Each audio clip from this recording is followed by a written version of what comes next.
ભગવત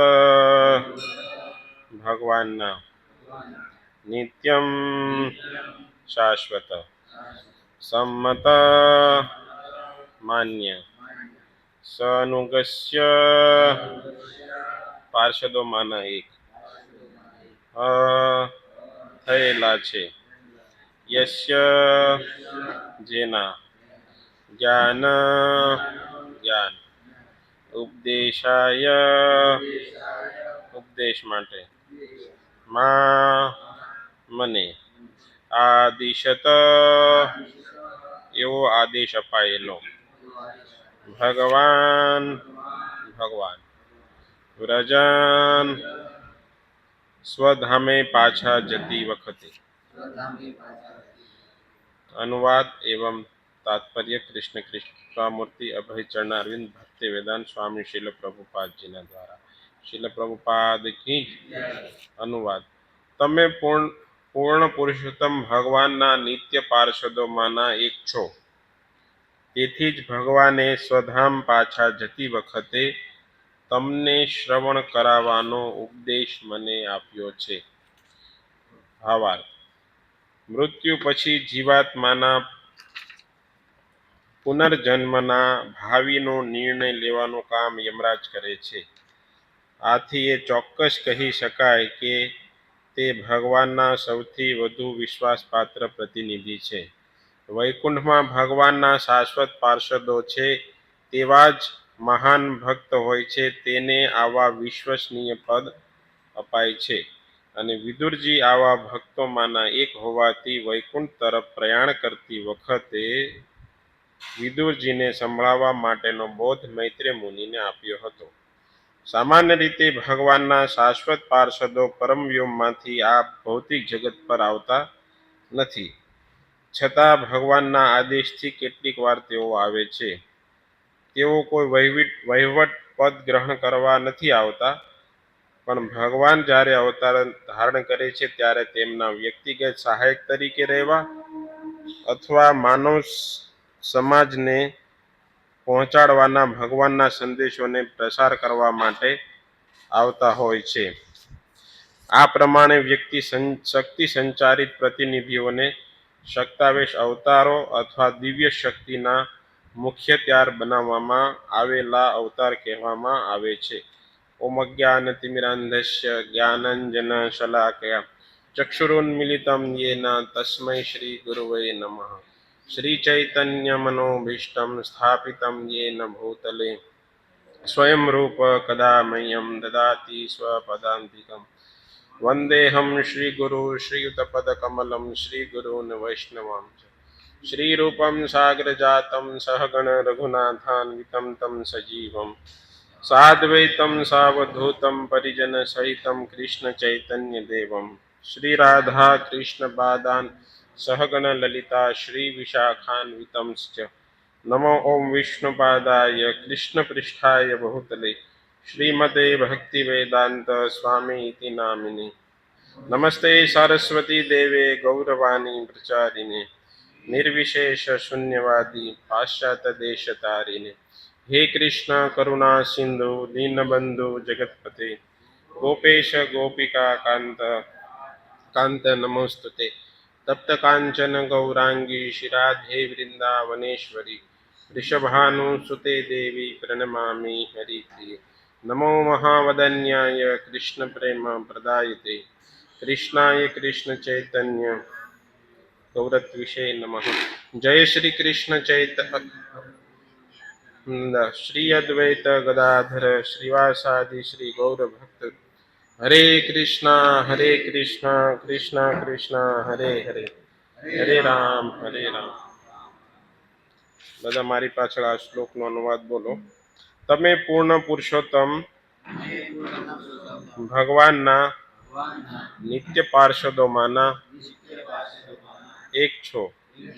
તેથી જ ભગવાને સ્વધામ પાછા જતી વખતે તમને શ્રવણ કરવાનો ઉપદેશ મને આપ્યો હતો. તો બહુ બહુ ધન્યવાદ બધા જ ભક્તો ભાગવત કક્ષામાં ઉપસ્થિત થયા છો. વાસ્તવમાં આ જગતનું કોઈ શાશ્વત કાર્ય હોય તો એ છે ભગવાનની ભક્તિ. કારણ કે જગતના પ્રત્યેક કાર્ય અસ્થાયી છે, એનું કોઈ નક્કી નથી ક્યારેય પૂરા થઈ જાય છે. ઘણી વખત બધા વ્યક્તિ એમ કે અમે તો સારું કર્મ કરીએ છીએ, પુણ્ય કર્મ કરીએ છીએ, પણ એ પુણ્ય કર્મના ફળ સ્વરૂપ ક્યારેક ક્યારેક દેવતાઓના લોક સ્વર્ગ લોકની પણ પ્રાપ્તિ થાય છે. પરંતુ ભગવદ્ ગીતામાં કહે છે તેતમ ભુક્ત્વા સ્વર્ગલોકમ વિશાલમ ક્ષીણે પુણ્ય મૃત્યુ લોકમ વિશંતિ. જ્યારે જ્યારે વ્યક્તિના પુણ્ય ખતમ થઈ જાય છે, પોતાના પુણ્યને ભોગવી લે છે, તેતમ ભોગવા સ્વર્ગલોકમ વિશાલમ, સ્વર્ગલોકમાં ભોગ ભોગવી લે છે. અને જેવા એનો પુણ્ય ખતમ થઈ જાય છે એ વ્યક્તિ પાછો આ પૃથ્વી પર આવે છે. અને આ સંસારનો બી નિયમ છે કે આપણે કોઈ દેશમાં જઈએ તો આપણે વિઝા લઈને જઈએ, પણ જેવા વિઝા ખતમ થઈ જાય એટલે વ્યક્તિને પાછું આવવું પડે છે. બિનકાયદેસર રહે એક અલગ વસ્તુ છે, પણ એના કાયદેસર રીતે ખતમ થઈ જાય એટલે પાછું આવવું પડે છે. એવી જ રીતે આ પુણ્ય કર્મ છે. પરંતુ ભગવાનની ભક્તિ અથવા ભગવાનની સંબંધિત કાંઈ પણ કાર્ય છે એ શાશ્વત થઈ જાય છે. ભક્તો, તમે અહીંયા બેઠા છો, ભગવાનની કથાઓ સાંભળી રહ્યા છો, ભાગવત સાંભળી રહ્યા છો, તો આ એક શાશ્વત કાર્ય છે. આ ભગવાનની ડિક્શનરીમાં લખાઈ ગયું. અને ભગવત જે કાર્ય છે, ભગવાન સંબંધિત જે કાર્ય છે, આ પાપ પુણ્ય બંનેથી પરે છે. ભગવાનનું કાર્ય છે, આ ભગવાનની જે ભક્તિ છે, ભગવાનની કથાઓ સાંભળવી, ભગવાનનું નામ ગ્રહણ કરવું, એ વ્યક્તિનો શાશ્વત ધર્મ છે અને શાશ્વત કાર્ય છે. તો એ કાર્ય ક્યારે ખતમ નથી થતો. નેહાભિક્રમના સ્વસ્તિ પ્રત્યવાય ન વિદ્યતે સ્વલ્પમસ્ય ધર્મસ્ય ત્રાયતે મહતો ભયાત. આ ભક્તિ માર્ગની અંદર હે અર્જુન, કોઈ વ્યક્તિ થોડોક અમથો પણ ચાલશે તો ભગવાન કહે છે હું એને મહાન ભયથી તારી દઈશ. અને અર્જુન પણ પ્રશ્ન 6ઠા અધ્યાયની અંદર ભગવાનને પૂછે છે કે કોઈ વ્યક્તિ ભગવાનની ભક્તિ કરે છે અને માનો કોઈ સંજોગાવશ એનું પતન થઈ ગયું, ગલત સંગતિ થઈ ગઈ, જેવી રીતે અજામિલ ભગવાનના શુદ્ધ ભક્ત હતા, પરંતુ એમની એક ગલત સંગતિના કારણે એક ગલત દ્રશ્યને જોઈ લીધું.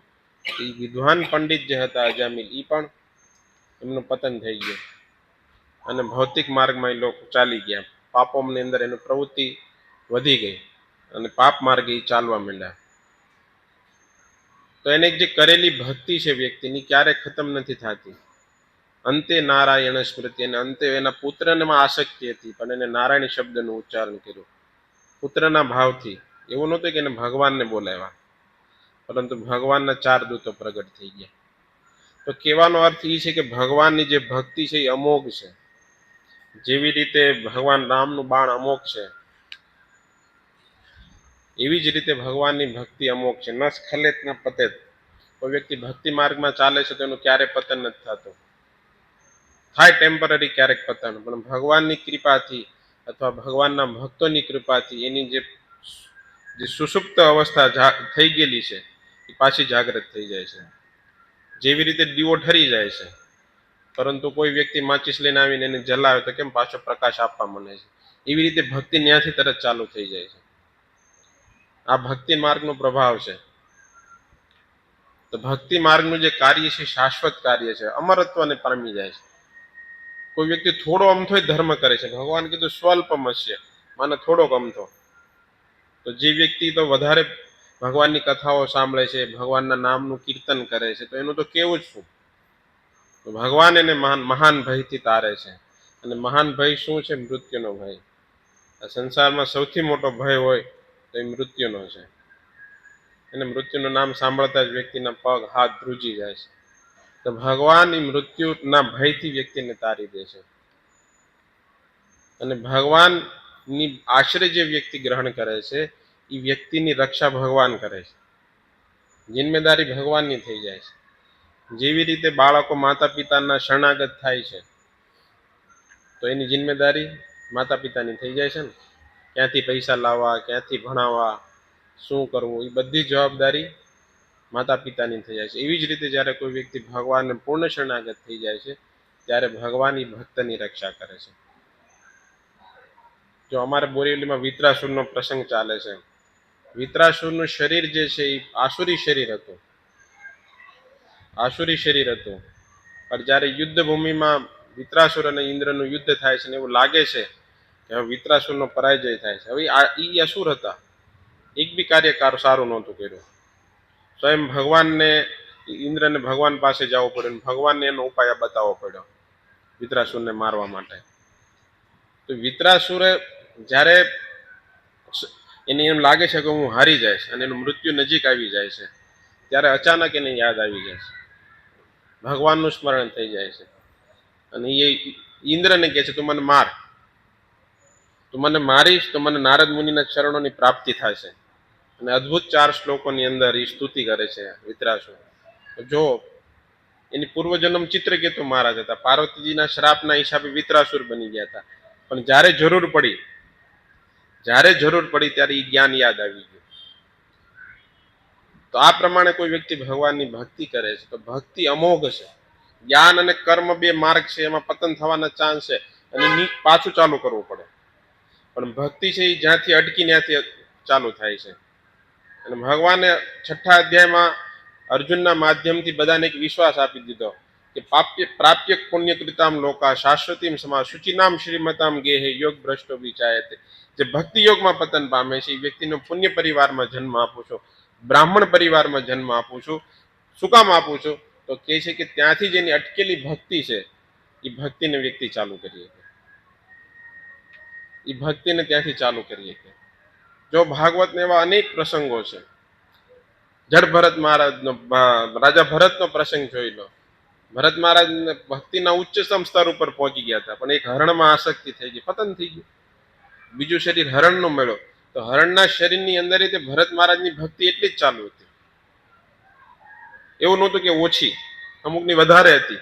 એટલી તીવ્ર ભક્તિ હતી કે એમને પૂર્વજન્મ યાદ હતો કે હું મહારાજ ભરત હતો અને મારી એક હરણની અંદર આસક્તિ થઈ ગઈ હતી, હરણના શરીરની અંદર.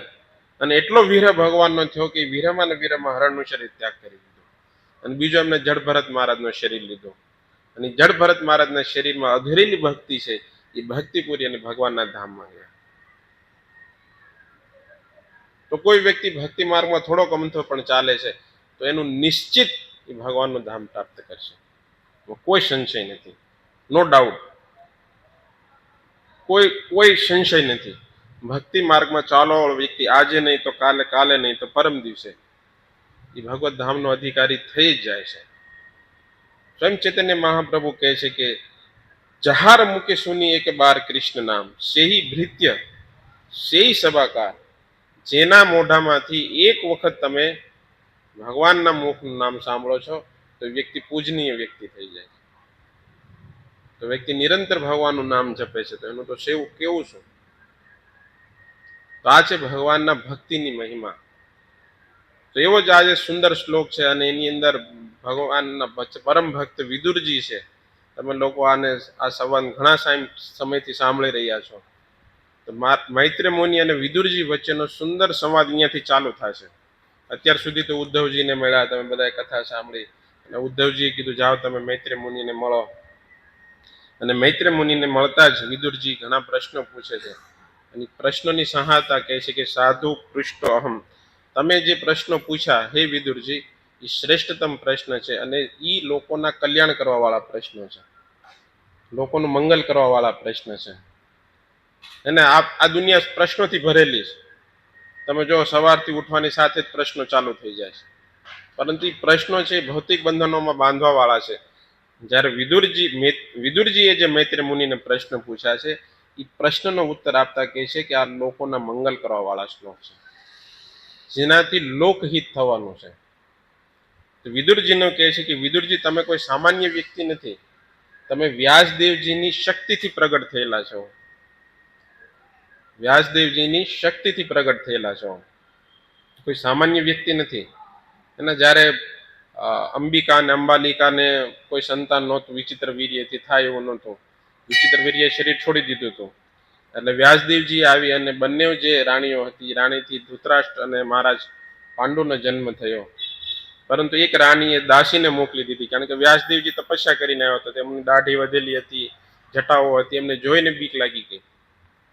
એટલે એમને બીજી રાણીને બીજી એમની દાસીને મોકલી દીધી. અને એ દાસી ભગવાનની ભક્તા હતી. એ દાસીને જ્યારે વ્યાસદેવજીનો સંગ થયો અને એમની શક્તિથી વિદુરજીનો જન્મ થયો હતો. તો વિદુરજી કહે છે કે ભાઈ હું તો શુદ્ર વ્યક્તિ હતો, શુદ્ર પરિવારમાં મારો જન્મ થયો છે, શુદ્ર માતાના ગર્ભથી મારો જન્મ થયો છે. અને એને દાસી પુત્ર જ કહેતા હતા. દુર્યોધન તો ઘણી વખત એમનું અપમાન કરતા હતા, પણ વિદુરજી ભગવાનના મહાભાગવત ભક્ત છે. અને વિદુરજી કોઈ સામાન્ય વ્યક્તિ નહોતા. 20 નંબરના શ્લોકમાં અહીંયા આગળ કોઈ વક્તાએ આવીને કથા કીધી છે કે માંડવ્ય ઋષિનો શ્રાપ હતો. વિસ્તારથી કથા ન કહેતા કહું છું કે માંડવ્ય ઋષિનો શ્રાપ હતો અને યમરાજજીને શ્રાપ આપ્યો કે તમે જાઓ અને શુદ્ર પરિવારમાં જન્મ લઈ લો. એટલે વિદુરજી યમરાજના રૂપમાં આવ્યા હતા. યમરાજના રૂપમાં વિદુરજી આવ્યા હતા. અને વિદુરજી શ્રાપને કારણે, યમરાજજી શ્રાપને કારણે વિદુર, પણ વાસ્તવમાં એ શ્રાપ તે માંડવ ઋષિનો કલ્યાણકારી હતો. કારણ કે ભગવાનની લીલાઓમાં સહાયક થવા માટે ઘણી વખત ભગવાનના જે પાર્ષદો છે એ આવે છે. જેવી રીતે જય અને વિજય, અને યદ ગત્વા ન નિવર્તન્તે તદ્ધામમ પરમમ. ભગવાન ભગવદ્ ગીતામાં કહે છે કે જે વ્યક્તિ મારું ધામ પ્રાપ્ત કરે છે એને ક્યારે પાછું આવવું પડતું નથી. પરંતુ પ્રભુપાદજી આના તાત્પર્યમાં લખે છે કે ઘણી વખત ભગવાન પોતાના ભક્તોને પ્રચાર કરવા માટે મોકલે છે. તો આજનો આ શ્લોક છે એમાં કહે છે ભગવાન મતલબ આપ, તમે ભગવતો, હે ભગવાનના પાર્ષદ, નિત્યમ સંમત, તમે નિત્ય ભગવાનના પાર્ષદ છો, નિત્ય ભગવાનની સાથે તમે રહો છો. યશ્ય જ્ઞાન ઉપદેશાય મામ આદિશત, તમે ભગવાનના શુદ્ધ ભક્ત છો, ભગવાનના પાર્ષદ છો, પરંતુ ભગવાને મને આદેશ આપ્યો હતો. આગળની કથા તમને યાદ હોય છે તો જ્યારે ભગવાન આ ધામ છોડીને જઈ રહ્યા છે ત્યારે ઉદ્ધવજીને ઉપદેશ આપે છે. ત્યારે એમની બાજુમાં મૈત્રી મુનિ બેઠા હોય છે અને મૈત્રી મુનિ આ ઉપદેશને સાંભળે છે. અને ભગવાને મૈત્રી મુનિને આદેશ આપ્યો હતો કે હે મૈત્રી મુનિ, ભવિષ્યની અંદર તમને મારો મહાભાગવત વિદુરજી જે છે, અદ્ભુત વિદુરજીનું ચરિત્ર છે. અને વિદુર નીતિ વખણાય છે, જેવી રીતે ચાણક્ય નીતિ વખણાય છે ને એવી રીતે વિદુરજીની નીતિ છે. તો એ વિદુરજી આવશે મારા ભક્ત અને તમે એને જ્ઞાનનો ઉપદેશ આપજો. કે છે કે જ્ઞાન ઉપદેશાય મામ આશિત, ભગવાને મને આદેશ આપ્યો હતો. ક્યારે? જ્યારે ભગવાન ધામમાં જઈ રહ્યા હતા ત્યારે. તો આ શ્લોકની અંદર એક બહુ મોટો પ્રશ્ન ઉભો થાય છે કે વિદુરજી તો ભગવાનના પાર્ષદ છે, પરમ મહાભાગવત છે, તો એમને જ્ઞાન ઉપદેશની શું જરૂર પડી? થાય ને પ્રશ્ન. જે વ્યક્તિ ભગવાનના શુદ્ધ ભક્ત છે, જે મહાભાગવત છે, એ તો જ્યાં સુધી વિદુરજી કૌરવોની સાથે હતા ને ત્યાં સુધી એટલું બધું પાપ કરવા છતાં એની કોઈ વાળ વાંકો નહોતો કરી શકતા. એનું કારણ હતું વિદુરજી એની હારે હતા, મહાભાગવત હતા.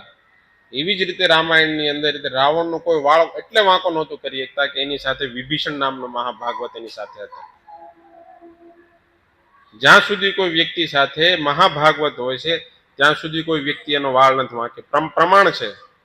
આટલું બધું દુર્યોધન પાપ કરવા છતાં, એટલું બધું રાવણ પાપ કરવા છતાં બંનેમાંથી એક પણને કોઈ હલાવી નહોતું શકતું. એક દેવતા હરાવી નહોતા એકતા. સમજો આ મહાભાગવતની તાકાત છે, મહાભાગવતની સાથે રહેવાની તાકાત છે. જેવા વિભીષણે લંકાનો ત્યાગ કર્યો ત્યારથી જ રાવણનું પતન ચાલુ થઈ ગયું. અને જ્યારથી વિદુરજીએ કૌરવ સભાને છોડી ત્યારથી કૌરવની ઉલટી ગિનતી ચાલુ થઈ ગઈ. પછી બંને વંશ સહિત પતન થઈ ગયું. વિદુરજી એટલા મહાભાગવત હતા તો શું જરૂર પડી વિદુરજીને મહા ઉપદેશ આપવાની? પ્રશ્ન ઉભો થાય. વિદુરજી જેવા મહાભાગવતને ભગવાને આદેશ આપ્યો, પાછો મૈત્રી મુનિને ભગવાને આદેશ આપ્યો કે તમે આ ઉપદેશને વિદુરજીને આપજો. વાસ્તવમાં ભક્તો વિદુરજી મહાન ભક્ત હતા અને મૈત્રી મુનિએ તે ભગવાનના મુખેથી કથા સાંભળી હતી, એ પણ પરમ પવિત્ર થઈ ગયા હતા. પરંતુ આ જ્ઞાન ઉપદેશ એટલા માટે આપે છે કે આવનારા જે ભક્તો છે, આપણી જેવા જે ભક્તો છે, એ ભક્તો આ સંવાદને સાંભળશે. સમજો મૈત્રી મુનિને ઉપદેશ આપ્યો જ નથી વિદુરજીએ, તો આપણે સાંભળે? આપણને આ લાભ મળે. આવનારા જે ભક્તો છે એ ભક્તોને ઈ તમે કથા સાંભળે, ઈ તમારા જે મૈત્રી મુનિ અને વિદુરજીનો જે સંવાદ થશે એ સંવાદને સાંભળી અને પોતાના જીવનનું કલ્યાણ કરશે. આપણી જેવા ભક્તો માટે વિદુરજીને ભગવાને આદેશ આપ્યો કે વિદુરજીના માધ્યમથી આ જે જ્ઞાન છે, જે મેં તમને જ્ઞાન આપ્યું છે, એ જ્ઞાનનો પ્રચાર થાય. એના ઘણી વખત વસ્તુનો બ્રાન્ડનો પ્રચાર કરવા માટે કોઈ એવા પ્રતિષ્ઠિત વ્યક્તિને રાખવામાં આવે છે કે ભાઈ આ વસ્તુ લેશે તો આપણે તો લેવી જ જોઈએ. એવી જ રીતે વિદુરજી જેવા મહાભાગવત છે, મહાભાગવતના માધ્યમથી ભગવાન આ ભાગવત ધર્મ છે એ ભાગવત ધર્મના ઉપદેશનો પ્રચાર કરવામાં આવે કે આવનારા જે ભક્તો આવે એ ભક્તો આ લીલાઓનું ચિંતન કરે, ભાગવતના શ્લોકોનું ચિંતન કરે, આ વિદુરજીના સંવાદનું ચિંતન કરે. કારણ કે આ ત્રીજો ચોથો સ્કંદ બંનેની અંદર વિદુર અને મૈત્રી મુનિનો સંવાદ છે. 3 સંવાદ ચાલે છે ભાગવતની અંદર. ધ્યાન રાખવું જોઈએ ભક્તો. એક સૌનક ઋષિ સુત ગોસ્વામી છે, એ સૌનક આદિ ઋષિઓને 88,000 જે ઋષિઓ છે એને સુત ગોસ્વામી કહી રહ્યા છે, સૌનક આદિ ઋષિઓને. બીજો સંવાદ છે સુખદેવ ગોસ્વામી પરીક્ષિત મહારાજને કહી રહ્યા છે, અને ત્રીજો જે સંવાદ છે એ મૈત્રી મુનિ વિદુરજીને કહી રહ્યા છે. તો આ ભાગવત ધર્મના ઉપદેશ માટે, ભાગવત ધર્મના પ્રચાર કરવા માટે વિદુરજીને આ જ્ઞાનનો ઉપદેશ આપે છે. ભક્તો, કહેવામાં આવે છે કે યદા યદા હિ ધર્મસ્ય ગ્લાનિર્ભવતિ ભારત અભ્યુત્થાનમ ધર્મસ્ય તદાત્માનમ સુજામ્યહમ. જ્યારે જ્યારે ધર્મની હાનિ થાય છે ત્યારે ભગવાન કહે છે હું પ્રગટ થાઉં છું. બધાના આ શ્લોક યાદ જ છે BR ચોપડાની કૃપાથી. બાકી તો કોઈને સમય નથી. ભગવદ્ ગીતા લાલ કપડામાં બાંધીને જ ઉપર મૂકી દે છે. એને ખોલવા માટે છે, એને પેક કરવા માટે નથી. આપણે એને પેક કરી દેવી.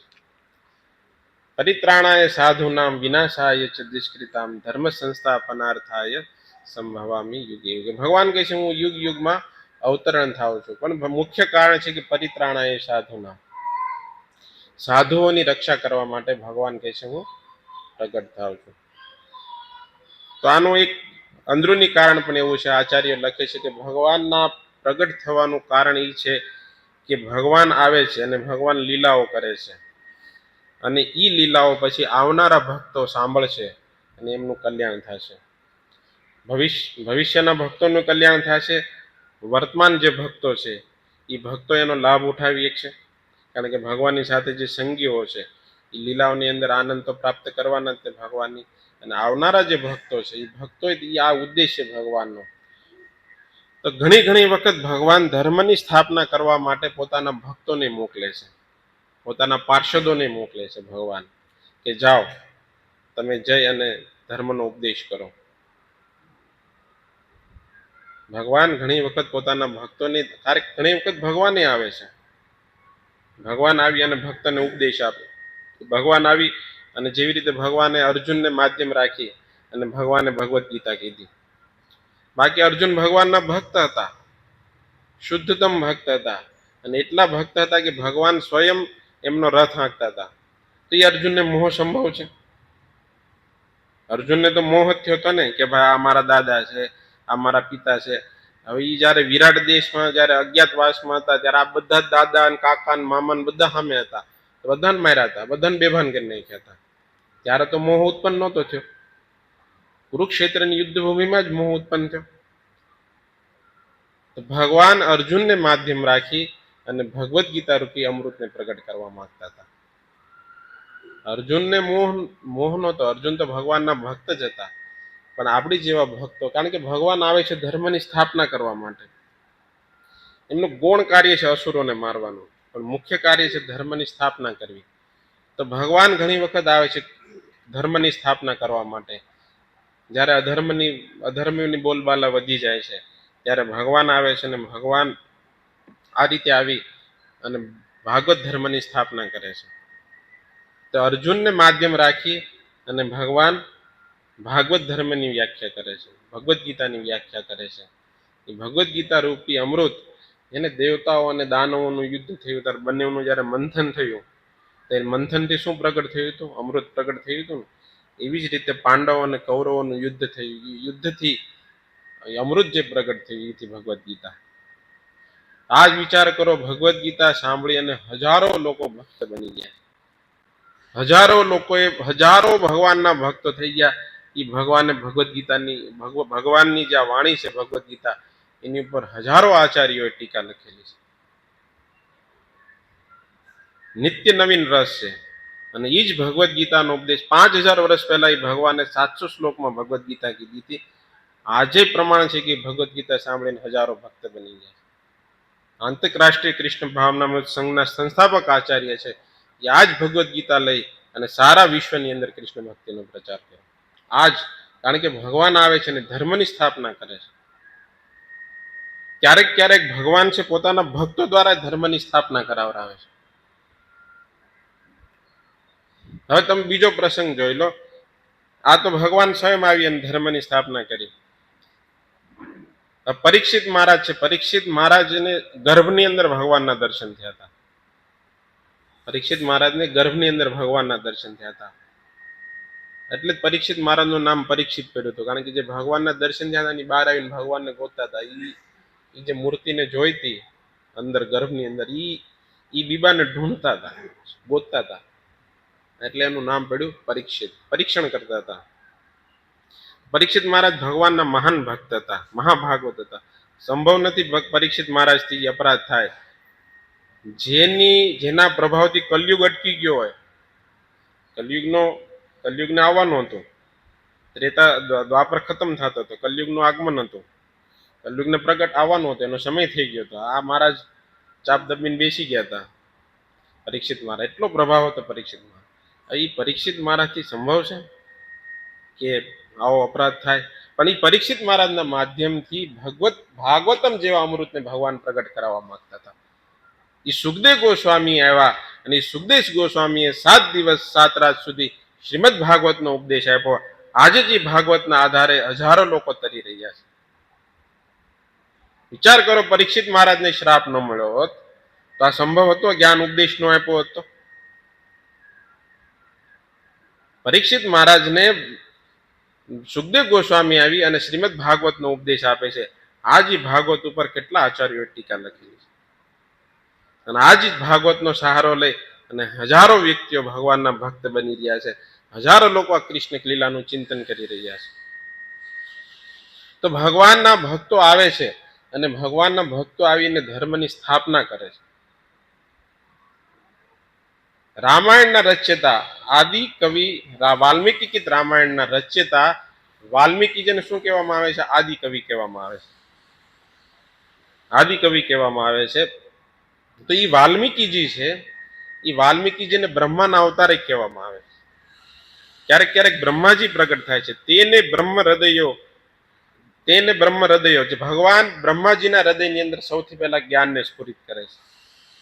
ભગવાને સૌથી પહેલા જ્ઞાન બ્રહ્માજીને આપ્યું, બ્રહ્માજીએ નારદ મુનિને આપ્યું, અને એ રીતે પરંપરામાં જ્ઞાન ચાલતું થઈ ગયું. બ્રહ્માજી ઘણી વખત આ ભગવાનના પાર્ષદો છે. યમરાજજી મતલબ વિદુરજી, બ્રહ્માજી, તો એ આ લોકો આવે છે. આવી અને શ્રીમદ વાલ્મીકિ રામાયણના રચયિતા કોણ થઈ ગયા? વાલ્મીકિજી થઈ ગયા. એ 22,000 શ્લોકોની 24,000 શ્લોકોની અંદર 24,000 શ્લોકોની અંદર વાલ્મીકિજીએ રામાયણની રચના કરી. તો આજે એ વાલ્મીકિ રામાયણના લાખો લોકો લાભ લઈ રહ્યા છે. ક્યારે વાલ્મીકિજીએ રામાયણ લખી હતી? ત્રેતા યુગની અંદર. આજ કયો યુગ ચાલી રહ્યો? કલયુગ. હજારો વર્ષો વીતી ગયા. આજે એ ઉપદેશોને લોકો ગ્રહણ કરે છે. અને લખે છે પ્રભુપાદજી કે ક્યારેક ક્યારેક ભગવાનના મહાન ભક્તોને ત્યાં આવી અને આ સંસારની અંદર આ ભાગવત ધર્મનો પ્રચાર કરે છે. એને ઘણી વખત પ્રભુપાદજી કહે છે ને શક્તાવેશ અવતારે કહેવામાં આવે છે. નારદ મુનિ પણ આવી અને ભાગવત ધર્મનો પ્રચાર કરે છે. વ્યાસદેવજી સ્વયં ભગવાનના શક્તાવેશ અવતાર છે. વ્યાસદેવજી 18 પુરાણ, 108 ઉપનિષદ, મહાભારત બધાની રચના કરી, અને તોય એમનું મન ખિન્ન રહેતું હતું. નારદ મુનિ આવીને ઉપદેશ કર્યો કે હે વ્યાસદેવજી, તમે ભગવાનની દિવ્ય લીલાઓનું વર્ણન નથી કરેલું, તમે ભગવાનની દિવ્ય લીલાનો જે ગ્રંથ છે શ્રીમદ ભાગવતમની રચના કરો. તો એ વ્યાસદેવજીએ ભગવાનની લીલાઓ યુક્ત શ્રીમદ ભાગવતમની રચના કરી અને એ શ્રીમદ ભાગવતમને સુખદેવ ગોસ્વામીને આપ્યો અને એ સુખદેવ ગોસ્વામી જ્યારે પરીક્ષિત મહારાજને કહી રહ્યા હતા ત્યારે સોનક મુનિ એની બાજુમાં બેઠા હતા અને સોનક મુનિ તે સુત ગોસ્વામી એની બાજુમાં બેઠા હતા અને સુત ગોસ્વામીએ એ ભાગવત સાંભળ્યું અને પછી જ સુત ગોસ્વામીએ નૈમિષારણ્યના 88,000 ઋષિઓ સોનક આદિ ઋષિઓને શ્રીમદ ભાગવતમ આપ્યું અને એ ભાગવત પરંપરાઓમાં આપણી પાસે આવી રહી છે આજ આપણી ભાગવતની રસ આસ્વાદન કરી રહ્યા છે અનેક આચાર્યો નિગમ કલ્પતરી ગલિતમ ફલમ આ ફળ છે જેવી રીતે ઓલા તોતાએ મતલબ પોપટે કોઈ ફળને ચાખી લીધો હોય તો એ મીઠો થઈ જાય છે એવી રીતે આ ભાગવત છે અનેક ભગવાનના રસિક ભક્તોએ આને ચાખી લીધેલું છે આ ભગવાનના જે ભક્તો આવે છે અને એ ભક્તો આવીને ભાગવત ધર્મનો પ્રચાર કરે છે અને એ વસ્તુઓને મૂકતા પણ જાય છે કે ત્યાંથી આવનારા જે ભક્તો છે એ ભક્તો આવી અને આ લીલાઓનું સ્મરણ કરે આ ભાગવત ગ્રંથોનું વાંચન કરે અને પોતાના જીવનનું કલ્યાણ કરે દસમા સ્કંદની અંદર બીજા અધ્યાયની અંદર 31 નંબરના શ્લોકમાં દેવતાઓ સ્તુતિ કરે છે ગર્ભસ્થ સ્તુતિ બહુ સુંદર શ્લોક છે એ શ્લોકમાં કહે છે કે સ્વયં સમુતર્ય સુદુસ્સરમ હ્યુમ્ન ભવાનવ ભીમપદ સોહાદ્રો સ્વયં પોતે સમુતર્ય પાર કરી જાય છે કોને સુદસ્સરમ જે આજે ભવસાગરને પાર કરવો અતિ દુષ્કર છે ભવાનમ ભયાનક છે આ જે ભવસાગર છે એ ભીમપદ ભવાનનો અર્થ થાય છે કે સંસાર સાગર અને ભીમપદનો અર્થ થાય છે કે અતિ ભયાનક આ જે ભયાનક સુદુસ્સર છે એવા ભૌતિક જગતને સ્વયં સમુતર્ય એ ઉતરી જાય છે પાર કરી જાય છે કોણ પર કરી જાય છે જે બધા ભગવાનના જે ભક્તો આવ્યા એ જે ભક્તો છે એ ભક્તો ભગવાનના જે ભક્તો છે એ ભક્તો આ ભવસાગરને પાર કરી જાય છે જે સુદુષ્કર છે એને પાર કરવો અતિ મુશ્કેલ છે એવા આ જે ભવસાગરને આ લોકો પાર કરી જાય છે કેવી રીતે પાર કરે છે તો કે છે ભવત પદામ ભરોરૂહમ નાવ માત્રમ એ લોકો ભગવાનના ચરણ કમળ રૂપી નાવનો આશ્રય લે છે અને આશ્રય લઈ અને ઈ આ ભવસાગરને પાર કરી જાય છે પાર તો ઈ કરી જાય છે પણ પછી કહે છે કે નિધાય યાતામ સદુ અનુગ્રહો ભગવાન આ આવનારા જીવોના કલ્યાણ માટે ઈ જે નાવથી પાર થયા છે એ હોડીને તે ઈ કાંઠે મૂકતા જાય છે તાકી આવનારા જે ભક્તો છે એ હોડીનો આશ્રય લઈ અને આ ભવસાગરને પાર કરી અને ભગવાનનું ધામ પ્રાપ્ત કરે ભક્તો ભગવાનના ભક્તોનું આવવાનું એકમાત્ર કારણ છે કે એ આવે છે સદુપદેશ કરે છે ઉપદેશ કરી અને ગ્રંથો દેતા જાય છે તાકી ગ્રંથોને વાંચે વ્યક્તિ વાંચી અને પોતાના જીવનનું કલ્યાણ કરી નાખે પ્રભુપાદજી આમાં શ્લોક કોટ કરે છે પ્રભુપાદજી રૂપ ગોસ્વામીનું ઉદાહરણ આપે છે કે રૂપ ગોસ્વામી જેવા ભગવાન કારણ કે રૂપ ગોસ્વામી સ્વયં ભગવાનના પાર્ષદ છે મંજરી છે એ રૂપ ગોસ્વામી આવી અને ભક્તિ રસામૃત સિંધુનો ગ્રંથ આપે છે તાકી આવનારા જે ભક્તો છે એનું અધ્યયન કરી અને પોતાના જીવનનું કલ્યાણ કરે તો આ ભક્તોનો આવવાનો એકમાત્ર ઉપદેશ એ જ હોય છે કે એ આવે છે અને આવીને પ્રભુપાદજી લખે છે પ્રત્યેક આચાર્યનું કર્તવ્ય છે કે એ સમાજને કાંઈક ને કાંઈક દઈને જાય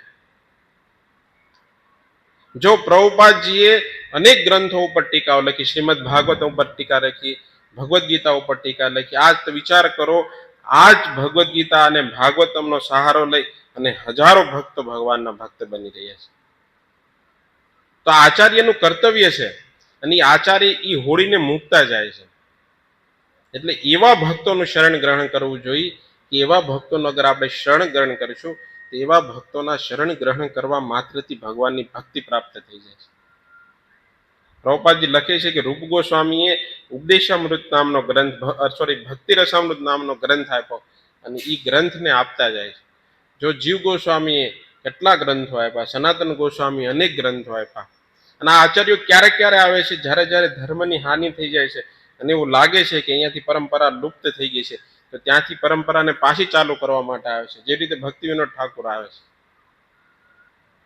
ચૈતન્ય મહાપ્રભુએ જે માધુર્ય ભાવનો, જે માધુર્ય ભક્તિનો પ્રચાર કર્યો, તે ભક્તિના પ્રચારનો દુરુપયોગ થવા માંડ્યો. એટલે ભક્તિનો ઠાકોર આવ્યા અને ભક્તિનો ઠાકોરે આ જે ભક્તિનો પ્રવાહ છે, જે ભાગવત ધર્મની ધારા છે, એમને પાછી સ્થાપિત કરી નાખી. તો આ ભગવાનના ભક્તોનું એકમાત્ર કાર્ય એ છે. અને આ કોણ આવે છે? ભગવાનના, જે ભગવાન સાઈન મોકલે છે. નહીતર ભગવાન કહે છે કે જે વ્યક્તિ એક વખત મારું ધામ પ્રાપ્ત કરી લે છે, એને ક્યારેય પાછું આવવું પડતું નથી. પરંતુ ભગવાન ક્યારેક ક્યારેક ધર્મની સ્થાપના કરવા માટે, આ ધર્મની પરંપરાઓ ખંડિત થઈ જાય છે, ત્યારે ભગવાનની ભાગવત ધર્મની ધારાને પાછી પ્રગટ કરવા માટે એ આ પ્રકારના ભક્તોને મોકલે છે. એટલે આવા ભક્તોનો આશ્રય કરવો જોઈએ. તાંદિર ચરણ શેઈ ભક્ત સને વાસ, જન્મ જન્મ હોય યહી અભિલાષ. એકમાત્ર અભિલાષ જીવને એવું જોઈએ કે મને જન્માંતર આવા જે શુદ્ધ ભક્તો છે, જે ભક્તો આવે છે, ભાગવત ધર્મનો પ્રચાર કરે છે અને કાંઈક ને કાંઈક ઉપદેશ મૂકતા જાય છે. ભાગવત છે, ભગવદ્ ગીતા છે, ઉપદેશામૃત છે, ચૈતન્ય ચરિતામૃત છે, રામાયણ છે, તો આવા ગ્રંથોને મૂકતા જાય છે અને આવા ગ્રંથોને વાંચી અને વ્યક્તિ પોતાનું જીવનનું કલ્યાણ કરી લે છે. આવા જે ભગવાનના પ્રેમી ભક્તો છે, એવા પ્રેમી ભક્તોનો આશ્રય ગ્રહણ કરવો જોઈએ. જ્યાં સુધી વ્યક્તિ આવા પ્રેમી ભક્તોનો આશ્રય ગ્રહણ નહીં કરે, ત્યાં સુધી વ્યક્તિ ભગવાનની ભક્તિને નહીં પ્રાપ્ત કરી. ભક્તિનો ઠાકોરનું એક સુંદર ભજન છે, તમારી અંદર આવ્યું છે, મોબાઈલની અંદર મેં નાખ્યું છે. કે છે કે ઓહે વૈષ્ણવ ઠાકોર દયાર સાગર, ये दासे करुणा કરી. ઓહે વૈષ્ણવ ઠાકોર, હે વૈષ્ણવ ઠાકોર, હે ભગવાનના ભક્ત, ભક્તિનો ઠાકોર કહે છે દયા રે સાગર, તમે દયાના સાગર છો. એ દાસે કરુણા કરો, આ દાસ ઉપર તમે કરુણા કરો. ઓહે વૈષ્ણવ ઠાકોર દયા રે સાગર, એ દાસે કરુણા કરો, આ દાસ ઉપર તમે કરુણા કરો. દિયા પદ છાયા, તમે અમને તમારું શરણાશ્રિત બનાવો. અને કહે છે કે શુદ્ધ હે અમારા, અમને શુદ્ધ કરો.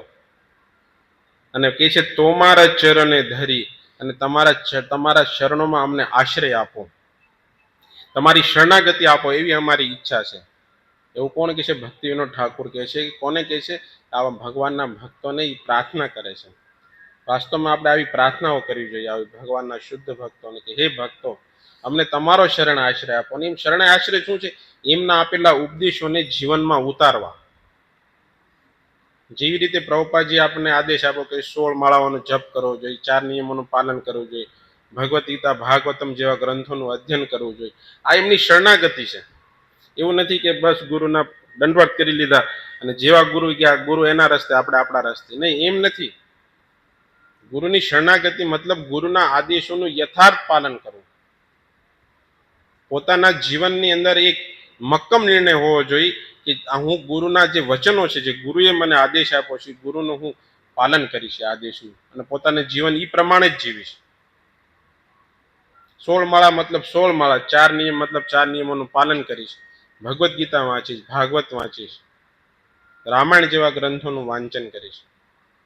તો એ પ્રમાણે ભગવાનના ભક્તોની શરણ લેવી જોઈએ. તો ભક્તિ વિનોદ ઠાકોરને કદાચ સામે વૈષ્ણવ ઠાકોરે કીધું હશે કે ભાઈ તું મારા શરણની શું કામ ઈચ્છા રાખે છો? એવું તો મારા શરણની અંદર શું છે? અને મારું શરણ તું પ્રાપ્ત કરીને પ્રાપ્ત તું શું કરીશ? તો ભક્તિ વિનોદ ઠાકોર કહે છે કે શય વેગ દમી, શય દોષ શોધી. હે પ્રભુ, તમે મારી અંદર જે 6 વેગ છે, વાચો વેગમ, જીવવા વેગમ, ક્રોધ વેગમ, ઉદર ઉપસ્થ વેગમ, વાણીનો વેગ, આ 6 પ્રકારના જે વેગો છે, જે વ્યક્તિને માટે દુઃસહ્ય છે આ વેગોને સહન કરવા. અને જીવા સારું સારું ખાવાનું માંગે છે, અને જીવો રસ માંગે છે, વાણી છે એ અનાપ શનાપ શબ્દો બોલે છે, અને ક્રોધનો વેગ વ્યક્તિને આવે છે, પેટની અંદર ભૂખ જાગે છે, વ્યક્તિ ન ખાવાની વસ્તુઓ ખાય છે, જનેન્દ્રિયોનો વેગ આવે છે. આ બધા વેગોને સહન કરવાની શક્તિ આ વૈષ્ણવના આશ્રયથી, વૈષ્ણવોના ઉપદેશોને પોતાના જીવનમાં ઉતારવાથી આ જે 6 વેગ છે એ વ્યક્તિ 6 વેગનું દમન કરી શકે છે. કહે છે કે હું હે વૈષ્ણવ ઠાકોર તમારો આશ્રય ગ્રહણ કરી અને આ 6 વેગો છે એ 6 વેગોને હું દમન કરી નાખીશ. અને કહે છે ક્ષય દોષ શોધી. હે પ્રભુ, હે વૈષ્ણવ ઠાકોર, જો ગુરુ છે ને, ગુરુ વાસ્તવમાં એ જ ગુરુ છે કે જે શિષ્યના દોષોને ગોતે.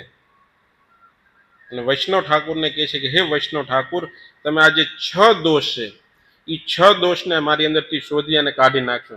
6 દોષ કયા છે? કામ, ક્રોધ, લોભ, મોહ, મત, મત્સર્ય. આવા જે 6 દોષો છે, એ 6 દોષોને તમે અમારા હૃદયમાંથી કાઢી નાખશો. હે વૈષ્ણવ ઠાકુર, તમે જે આ 6 પ્રકારના દોષો છે, એ દોષોને તમે શોધી નાખશો અને શોધી અને તમે એમને દૂર કરશો. 6 ગુણ દેહ છે આ છે, અને 6 જે ગુણ છે એ ગુણ તમે અમને પ્રાપ્ત કરાવશો. 6 ગુણ કયા છે? તો કે છે કે આનુકૂલ્યસ્ય સંકલ્પ, પ્રતિકૂલસ્ય વર્જનમ. અનુકૂળ વસ્તુ, ભક્તિને જે અનુકૂળ વસ્તુ છે, એ 6 જે ગુણ છે, ભક્તિના 6 ગુણોનું તમે અમને જ્ઞાન આપો છો. એ કહે છે કે આનુકૂલ્યસ્ય સંકલ્પ, ભક્તિને અનુકૂળ વસ્તુઓને સ્વીકાર કરવી. પ્રતિકૂળ વસ્તુ છે, ભક્તિની વિરુદ્ધ જે વસ્તુઓ છે, એ વસ્તુઓનો ત્યાગ કરવો. અને રક્ષતે ઇતિ વિશ્વાસ, ભગવાન હંમેશા આપણી રક્ષા કરશે એવો વિશ્વાસ હો. ગોપતત્વ વર્ણે, ભગવાનને પોતાના પાલન કરતા અને એમની શરણાગતિ સ્વીકાર કરવી. આત્મનિક્ષેપણ, પૂર્ણ રૂપે ભગવાનના શરણાગત થવું. અને છઠ્ઠું કહે છે કે કાર્પણ્ય, પોતાને દિનહીન સમજી અને ભગવાનની શરણાગતિ લેવાની. આ 6 પ્રકારના દોષોને દૂર કરે છે. અને આ જે 6 ગુણ છે કે અનુકૂળ વસ્તુઓને સ્વીકાર કરવી, પ્રતિકૂળ વસ્તુઓનો ત્યાગ કરવો, અને એ વિશ્વાસ હો જોઈએ કે ભગવાન આપણી રક્ષા કરશે. ગોપતત્વ વર્ણમ, ભગવાનની શરણાગત લેવાની, ભગવાનને આત્મનિવેદન કરવાનું અને દિનહીન ભાવથી ભગવાનની ભક્તિ કરવાની. આ 6 પ્રકારના જે ગુણો છે, એ ગુણોનો વિકાસ થશે. અને કે છે સય સત્સંગ દેહ છે આમાં, અને 6 પ્રકારનો તમે સત્સંગ આપશો. આ 6 પ્રકારનો સત્સંગ કયો છે? રૂપ ગોસ્વામી ભક્તિ રસામૃત ગ્રંથની અંદર કહે છે કે દદાતી પ્રતિગૃહનાતિ, ગુહ્યમ આખ્યાતિ પૃચ્છતિ, ભોક્તેવ ભોજ્યમ, છડવીર ભક્તિ પ્રસિદ્ધતિ. આ 6 પ્રકારની જે ભક્તિ છે, એ ભક્તિથી આ જે 6 પ્રકારના સત્સંગો છે, એ 6 પ્રકારના સત્સંગોથી જીવનો ઉદ્ધાર થાય છે. દત્તાથી પ્રેરિત જ્ઞાતિ મતલબ ભક્તોને કંઈક દેવું જોઈએ, અને ભક્તો જો કોઈ ગિફ્ટ આપે છે તો એને લેવી જોઈએ.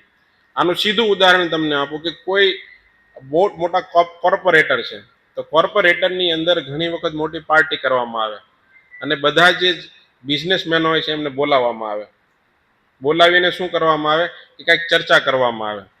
દતિ ગ્રહણાથી ગુહ્યમ આખ્યાતિ પૂછેથી કાંઈક પૂછવામાં આવે કે ભાઈ શું તમે ધંધો કરો છો, કેવી રીતે ધંધાનો વિકાસ થશે, તો એ કાંઈક કે ભાઈ આવી રીતે વિકાસ થશે. તો એવી જ રીતે વ્યક્તિ જ્યારે ભક્તો મળે છે ત્યારે ભક્તોની પ્રત્યે આદાન પ્રદાન કરવું જોઈએ કે કેવી રીતે ભક્તિ વધવી જોઈએ.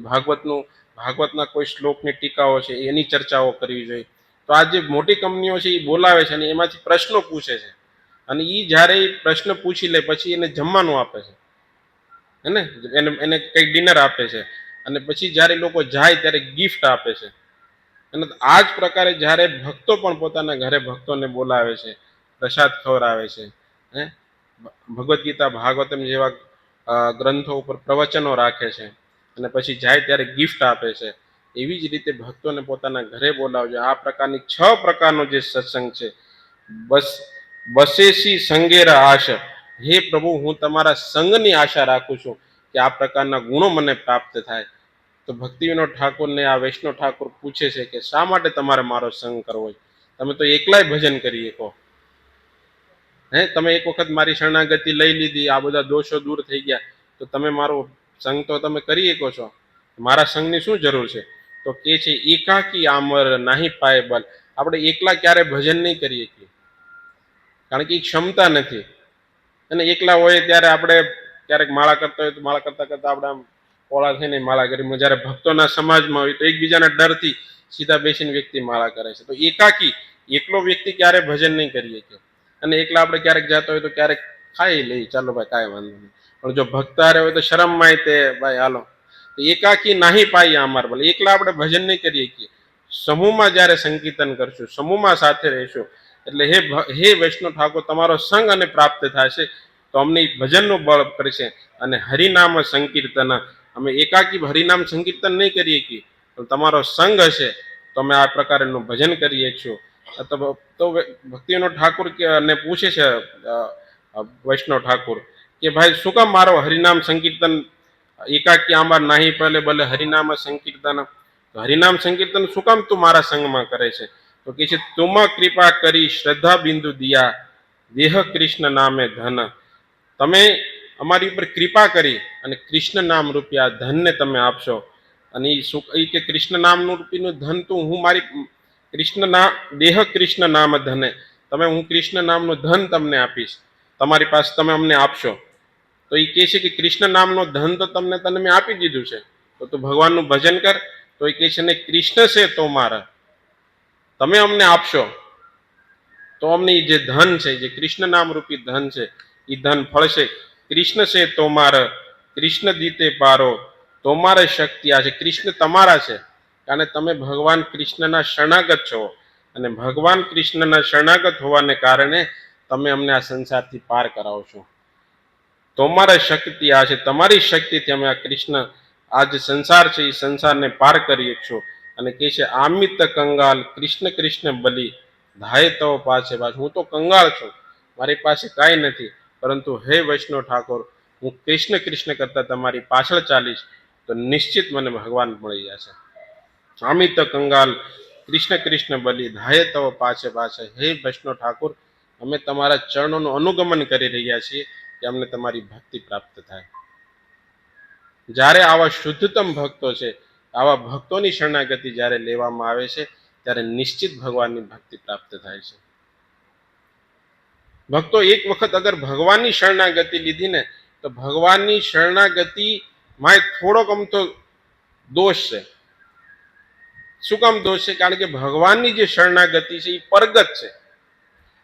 માને ભગવાનની કોઈ શરણાગતિ લીધી, અંતિમ ઉપાય છે કે ભાઈ ભગવાનની શરણાગતિ લેવી એ ભગવાનની ભક્તિનો અંતિમ ઉપાય છે. પરંતુ એ શરણાગતિ ભાઈ પરગત છે. પરગત માને ભગવાન ઉપર આધારિત રાખે છે કે વ્યક્તિને મારે શરણાગત આવેલો જે વ્યક્તિ છે એ વ્યક્તિને મારે ભગવાનની ભક્તિ દેવી કે ન દેવી, એને અથવા મારે એને સ્વીકાર કરવો કે ન કરવો, એ ભગવાન ઉપર છે. પરગત છે એ આપણા હાથની વસ્તુ નથી. આપણી હાથની એક જ વસ્તુ છે કે આપણે ભગવાનની શરણાગતિ લઈએ છીએ. પરંતુ આ શરણાગતિમાં કે સ્વીકાર કરવો ન કરવો ભગવાનની ઉપર છે. ભરત મહારાજ જ્યારે ચિત્રકૂટ ગયા હતા અને ભરત મહારાજે ચિત્રકૂટમાં જઈ અને ભગવાનની શરણાગતિ લીધી કે પ્રભુ તમે આવવાના, તમારું રાજ્ય પાછું લઈ લો, જે જૂનું થયું એ ભૂલી જાઓ, મારી માતાએ જે વચનો આપ્યા જે થયું, હવે હું એક રાજા થઈ ગયો છું, તો હું તમને આદેશ આપું છું કે તમે પાછા આવી આવો. તેને ભગવાનની શરણાગતિ લીધી, પરંતુ ભગવાનની શરણાગતિને સ્વીકાર ન કરી, ભગવાન ન આવ્યા. હું એમ નથી કહેતો કે ભરત મહારાજની ભક્તિમાં કોઈ ડાઉટ છે, પણ એ શરણાગતિ પરગત છે. ભગવાનને દેવી ન દેવી ભગવાનના હાથ ઉપર છે. જેવી રીતે પછી નિષાદરાજ છે, ગુહરાજ, એ તો એક કોલ ભીલ હતા, એની અંદર તો હજારો અવગુણ હતા, પરંતુ છતાંય ભગવાને એની શરણાગતિને સ્વીકાર કરી. હવે એ પ્રભુના હાથમાં છે ભાઈ, એ પરગત છે. હવે ઈ સુરપંખા ભગવાન પાસે ગઈ, શરણાગતિ લીધી હતી ને, શરણાગતિ લીધી છે તો ભગવાન એનું નાક કાપી નાખ્યો. તો એ શરણાગતિ છે, પરગત શરણાગતિ છે. ધ્યાનથી સાંભળજો, બહુ ઊંચી વાત છે. એ પરગત શરણાગતિ છે. ભગવાને નો સ્વીકાર કર્યો નથી, ભાઈ તને મારે લેવો, મારી મરજી. પરંતુ કોઈ વ્યક્તિ અગર આચાર્યની શરણ ગ્રહણ કરશે તો વ્યક્તિને નિશ્ચિત ભગવાને સ્વીકાર કરવો પડશે. આચાર્ય ઉપાસના એ ભક્તિનો ભગવાનને પ્રાપ્ત કરવાનો અંતિમ અને શ્રેષ્ઠતમ ઉપાય છે. જો નાથ મુનિએ અલબંદર શ્લોકની રચના કરી હતી, સ્તોત્રની, એની અંદર 67 શ્લોકોની અંદર એમણે ભગવાનના 67 શ્લોકોની અંદર ભગવાનના ગુણોનું વર્ણન કર્યું છે, ભગવાનના રૂપનું વર્ણન કરેલું છે. યમનાચાર્યજી અલબંદર સ્તોત્રની અંદર, સાઉથ ઇન્ડિયામાં થઈ ગયા, આપણે બધા શ્રીરંગમમાં ગયા તો ત્યાં યમનાચાર્ય જે રામાનુજાચાર્યના ગુરુ છે, યમનાચાર્યએ અલબંદર સ્તોત્રની અંદર 68 શ્લોકોની અંદર ભગવાનની સ્તુતિ કરી છે. એમાં 67 શ્લોકોમાં એ ભગવાનની સ્તુતિ કરે છે અને 68મા શ્લોકની અંદર એ આચાર્ય ઉપાસનાની શ્રેષ્ઠતા સાબિત કરતા કહે છે કે અકૃત્રિમ વત ચરણાર વિંદમ. એ કહે છે નાથ મુનિ, યમનાચાર્ય ભગવાનને કહે છે અકૃત્રિમ ત્વત ચરણાર વિંદ, મારી શરણાગતિ જે છે અથવા મારી જે ભક્તિ છે એ બનાવટી હોઈ શકે. હું યમનાચાર્ય પ્રાર્થના ભગવાનને કરે છે કે ભગવાન હું તમારી શરણાગતિ લઉં છું, પણ એ બનાવટી બી હોઈ શકે. હું તમારી શરણાગતિ લેવા આવ્યો છું, પરંતુ મારો શુદ્ધ ભાવ નથી, બનાવટી છે, કપટી છે, અકૃત્રિમ હોઈ શકે. પણ પ્રેમ પ્રકર્ષિત બધી ત્વપ આત્મનમ પિતામહમ નાથ મનિમ વિલોક્યમ. પરંતુ જે મારા પિતામહ છે, નાથ મુનિ, નાથ મુનિની તમારી પ્રત્યે જે ભક્તિ છે, અવિચલ ભક્તિ છે, એની અંદર કોઈ દોષ નથી, કોઈ એની અંદર અવગુણ નથી, કેવલ તમારી પ્રત્યે શુદ્ધ પ્રેમનું પ્રતીક છે. અને શુદ્ધ ભાવથી નાથ મુનિ તમારી ભક્તિ કરે છે. હે પ્રભુ, એ નાથ મુનિ છે ને, એ મારા પ્રપિતામહ છે, મારા પિતામહ છે, એના સંબંધે તમે મને સ્વીકાર કરો. જ્યારે ભગવાનને આપણે કહીશું ને કે હું આનો શિષ્ય છું, આવા શુદ્ધ ભક્તનો હું શિષ્ય છું, આવા શુદ્ધ ભક્તનો મેં આશ્રય લીધો છે. નાથ મુનિ શું પોતાનો કોને સાથે સંબંધ કહે છે કે મારી ભક્તિ ભલે બનાવટી હોઈ શકે, પરંતુ મારા જે પિતામહ છે એની બનાવટી નથી, અને એના સંબંધના નાતે તમે મને સ્વીકાર કરો. આ આચાર્ય ઉપાસનાની શ્રેષ્ઠતમ વસ્તુ છે. અને એ જ નાથ મુનિ ભગવાનને પ્રાર્થના કરે છે, અને એ કહે છે કે આ પિતામહના નાથ મુનિના સંબંધના હિસાબે તમે મને સ્વીકાર કરો. જ્યારે કોઈ વ્યક્તિ ભગવાનના ભક્તોની શરણાગતિ લે છે અને ભગવાનના ભક્તોને કહીને કહે છે કે હું આ પ્રભુપાદજીનો શિષ્ય છું, હું અથવા આ ગુરુનો શિષ્ય છું, ત્યારે ભગવાન ગુરુના સંબંધે એ શિષ્યને સ્વીકાર કરી લે છે. તો તમે કોઈ પ્રમાણ છે આની સિવાયનું બીજું કોઈ પ્રમાણ? દસમ સ્કંદની અંદર યમલા અર્જુન, તમે જોયું નલકુંવર અને મણિગ્રીવના જે બે પુત્ર હતા, એ પુત્રને નારદ મુનિએ શ્રાપ આપ્યો હતો કે તમે બંને ઝાડવા બની જાઓ. ભગવાન માતા એમને યશોદાજીને ઉખલથી બાંધે છે, અને જ્યારે ઉખલને બાંધતા બાંધતા આવી અને નલકુંવર અને મણિગ્રીવનો ભગવાન ઉદ્ધાર કરે છે, ત્યારે બે સુંદર દેવતાઓના પુત્ર જે હતા એ સ્વરૂપની અંદર પ્રગટ થાય છે. અને જ્યારે પ્રગટ થાય છે ત્યારે ભગવાન એને શું કહે છે ખબર? મારે તમારી યારે કોઈ લેવા દેવા નથી.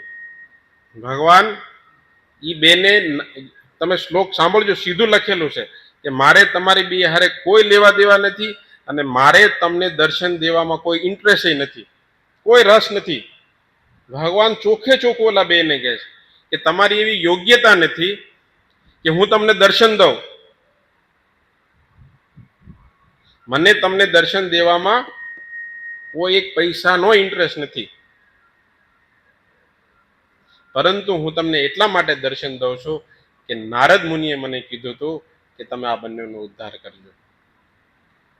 વિચાર કરો, નારદ મુનિના કહેવાથી એ નલકુંવર અને મણિગ્રીવનો ઉદ્ધાર થયો. ભગવાન ચોખ્ખું મોઢે કહી દીધું કે ભાઈ મને કોઈ રસ નથી તમારી અંદર. આવા જ્યારે ભગવાનના નારદ મુનિ જેવા શુદ્ધતમ ભક્તોનું, વ્યાસદેવજી છે, કે ભગવાનના જે રૂપ ગોસ્વામી છે, સનાતન ગોસ્વામી છે, જ્યારે આવા ભક્તોનો આશ્રય ગ્રહણ કરવામાં આવે છે, આવા ભક્તોના આશ્રયમાં રહી અને ભગવાનની ભક્તિ કરવામાં આવે છે. અને પ્રભુપાદજીને પૂછવામાં આવ્યું કે સૌથી શ્રેષ્ઠતમ શ્લોક કયો છે? એના શિષ્યને પૂછ્યું કે શ્રેષ્ઠતમ શ્લોક કયો છે? તો કોઈ ભગવદ્ ગીતાનો શ્લોક કહેવા માંડ્યા, કોઈ શ્રીમદ ભાગવતમનો શ્લોક કહેવા માંડ્યા. પણ પ્રભુપાદજી કીધું યશ્ય દેવે પરા ભક્તિ યથા દેવે તથા ગુરુ. જેવી ભક્તિ ભગવાન પ્રત્યે છે એવી જ વ્યક્તિ ગુરુ પ્રત્યે થઈ જાય તો નિશ્ચિત જીવનો ઉદ્ધાર થઈ જાય છે. નારદ મુનિના કહેવાથી ભગવાન નલકુંવર અને મણિગ્રીવનો ઉદ્ધાર કરે છે.